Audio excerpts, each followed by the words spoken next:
So during all of this, I need you to know that as climate change gets progressively worse because of the capitalists who run our country and other countries around the world, capitalists will continue to profit off climate change. Jerry Jones' natural gas company hit an all-time high in their profits during the winter storm.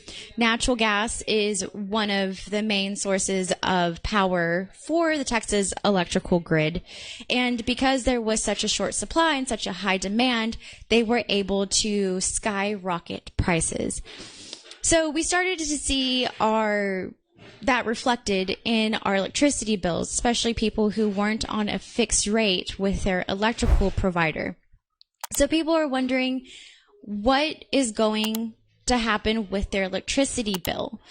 And so this week, the Texas House heard from ERCOT, the power company, the executives, and they had a 15-hour hearing this past Thursday. They met at 9 a.m. on Thursday, and they did not finish until after midnight on Friday. They didn't seem to really land on anything. There's no solution yet, but there's an ongoing discussion and talk. I was in a meeting today discussing that very thing, said State Rep Craig Goldman, Republican from Fort Worth, who is the chairman of the House Committee on Energy Resources. The leaders of the state of Texas are certainly aware of it and certainly aware of what's getting ready to come, and we're looking for solutions and talking to different people about what those solutions look like. So they met on Thursday, and they basically don't have any information yet. What it looks like it'll amount to is that the Texas government will pay the electrical companies those fees, right? So if you're seeing an electric bill, first of all, make sure your electric bill is not on auto pay. And if you're seeing outrageous prices on your electric bill, what it looks like is going to end up happening, and we don't know when yet, it looks like the Texas government is going to give the electrical companies the money so you don't have to pay it. But that sounds nice, but I want you to understand that even in this, they're still going to be more willing to bail out the corporations than bail out the people. There has been some help from the state and federal level. You know, we are in a disaster. We've declared a state of disaster. The Texas winter storm topped over 200 billion, which is more than Hurricane Ike and Harvey. That's from CBS News. And even with that, they're just like, go to FEMA. FEMA's open. But what about food? What about people who haven't been able to work? What about people who still don't have water? In the studio that I'm recording in right now, they still don't have water. So what about the people? So far, there doesn't seem to be any answers for that. The way things are projected to go, it looks like these electrical companies will be getting their money from the government. And they are talking about actually winterizing the grid. They've been jacking around for over 20 years, and they could have been using money to winterize the grid this entire time, but I do anticipate that they will probably raise our taxes to pay for these things. But of course, there's no answers on this yet. There are calls for regulation. There are calls to be put back on the federal grid. But right now, it's very unclear at this time. And I will tell you that the capitalists they're probably not going to want to get back on the federal grid. Even Rick Perry himself said that Texans would rather suffer than have the feds involved, which that's just the mindset they have, even though we've had close to 60 people die across the state. I saw the number was 15 in Harris County. So even with this, we still don't really know what our government is going to be doing. Some other places in Texas that sometimes you sit in a position of privilege that you don't really think about is our prisons and the concentration camps. The kids in concentration camps have been freezing. There have been lots of reports of them crying and being cold in these camps and not being fed. And then also in the Texas prisons. For more info on the Texas prisons, I really do encourage you to follow the Marshall Project, where they do go into depth about what's going on. And why is that important? 70% of people in Harris County sitting in prison are in there because they can't afford bail. It's like 70 to 73%. They have not been convicted of a crime, and they're sitting in there, and they were sitting in there during this winter storm, freezing their butts off and not being fed. So that's where we are right now. The Texas legislative met this week, but there still doesn't seem to be any clear answers. So the legislative session, so far, it's still too early to tell what's going to come out of it, but it looks like they're going to bail. They're going to give the electrical companies money. That will be the first thing from those exorbitant bills. Okay, so next up, we're going to be talking about Mayor Sylvester Turner and the new philanthropic winter storm relief fund that he has put together with Harris County Judge Lena Hidalgo. And, okay, so this is the tweets from the Houston mayor's office on February 22nd. It's announcing, together with Lena Hidalgo, we've established the Harris County 2021 Storm Relief Fund. We are launching the fund today with a generous lead donation of $1 million from CN Pillart's Foundation. I also want to acknowledge all of those who have made contributions: Reliant, the Weekly Family, Shellcore, BP, Tillman Fertitta, and Kroger. I just want to point out, Weekly Family is one of the main developers in Houston that are gentrifying and segregating the city. And I also want to point out that Tillman Fertitta is a billionaire who just opened a tactical center in Houston to further criminalize people. Okay, so this is who we've got so far. And of course, we have Shell Corp and BP.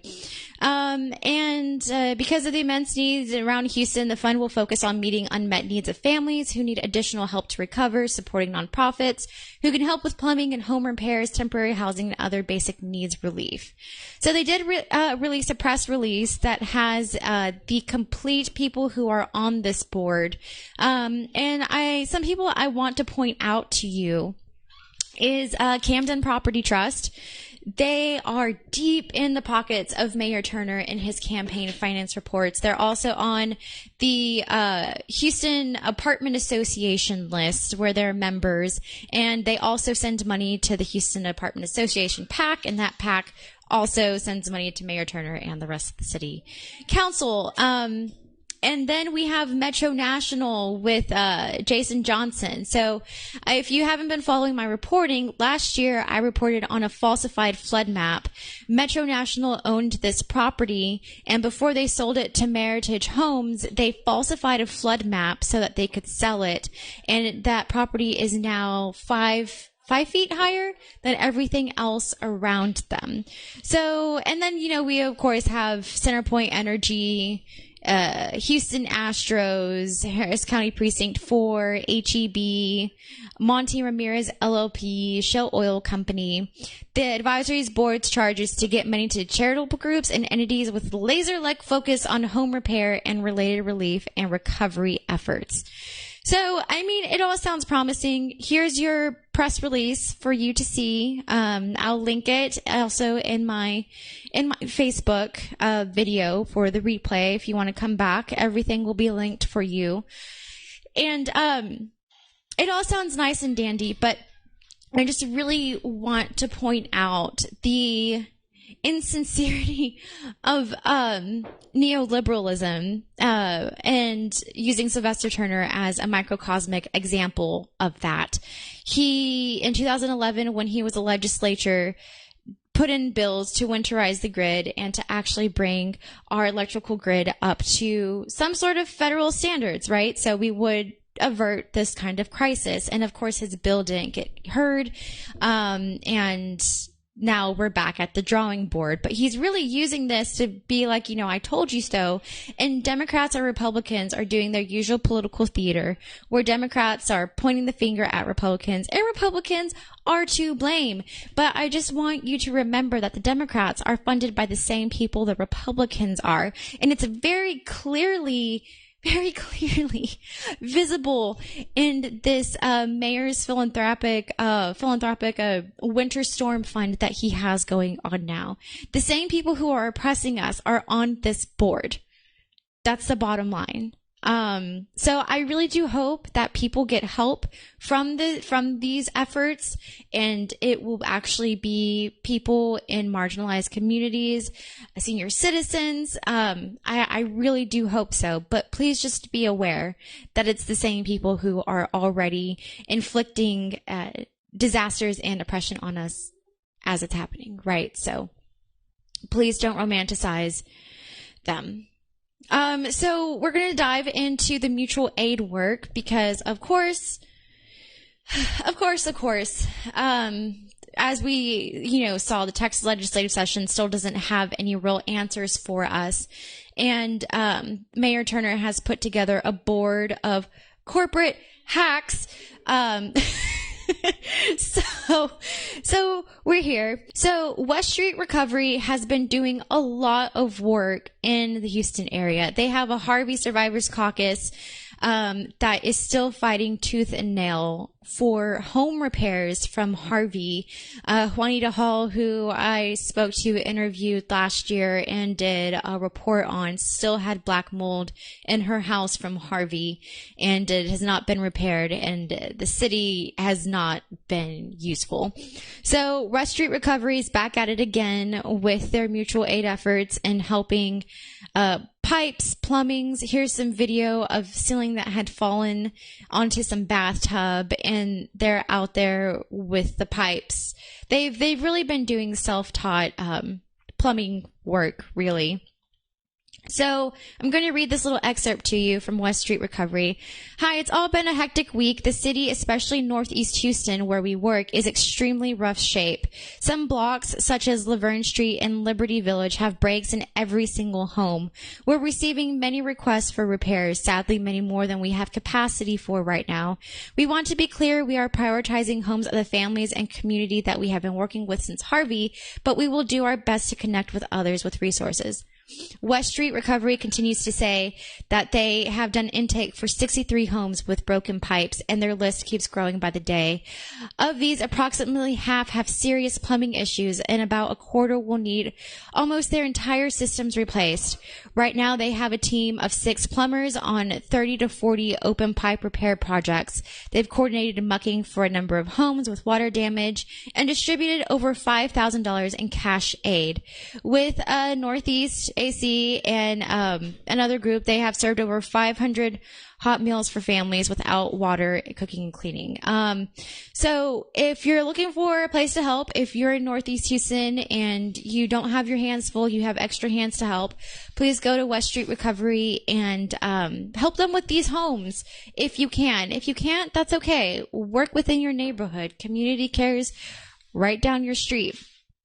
And then I also want to give you this list. It's a mutual aid list of people around Houston and Harris County, and even in Beaumont, where they are doing mutual aid work. I'm still looking for mutual aid groups, in like Galveston County and some suburbs, but I haven't been able to find them. If you know of any, please send them my direction. You can follow me at Sam the Mullet. It's at Sam the Mullet. That handle is good on every social media platform. And you can also email me at osers, OSERS1115 at gmail.com. Please let me know about mutual aid efforts happening in your community, right in your neighborhood, in your city. Houston's not the only city. We have so many cities around us that need attention. So with that said, we have La Unidad 11 in Pasadena. We have Mutual Aid Houston. We have Imaginoir, BLM HTX. We have Black Lives Matter Houston. We have Houston Tenants Union. Houston Tenants Union is, I haven't seen that they've been doing like cash donations and whatnot, but if you are a renter and you're experiencing problems with your landlord, they believe in tenant power. I've interviewed with them a few times. They believe in tenant power and using, collective tenant power to make demands and get housing. There's also Food Not Bombs that's been doing a lot of food work in Houston. And then there's a Houseless Organizing Coalition. They're similar to Food Not Bombs, but what I really love about Houseless Organizing Coalition is that they really believe in like abolition and changing the infrastructure. So there's some more like long-term goals there. We have Houston Community Fridges. I believe they're on like a short break right now dealing with their lives. But if you follow them on Twitter, and there's fridges around the county that you can donate to. And then we have Say Her Name, TX. They've been working a lot with Houston DSA and West Street Recovery to do donation drives. They did a lot last weekend. I haven't seen if they have any more coming up. I'm sure they do though. We have Hunger Health in Beaumont in Southeast Texas, who's been doing mutual aid work over there. We have Pure Justice, and of course we have West Street Recovery. So those are the folks. I will list them out all for you on facebook.com/SamTheMullet. So if you're just like, Sam, this is way too much damn information, I got you. The links are all going to be on this video online for you to access and to connect with these folks. Hope you enjoyed that last video. Hop on over to statuscoup.com where you can sign up for our email list and become a member for as low as $5 to $10 a month. Membership is how we grow. That's statuscoup.com/join. And remember, join our email list so we can grow the revolution with you.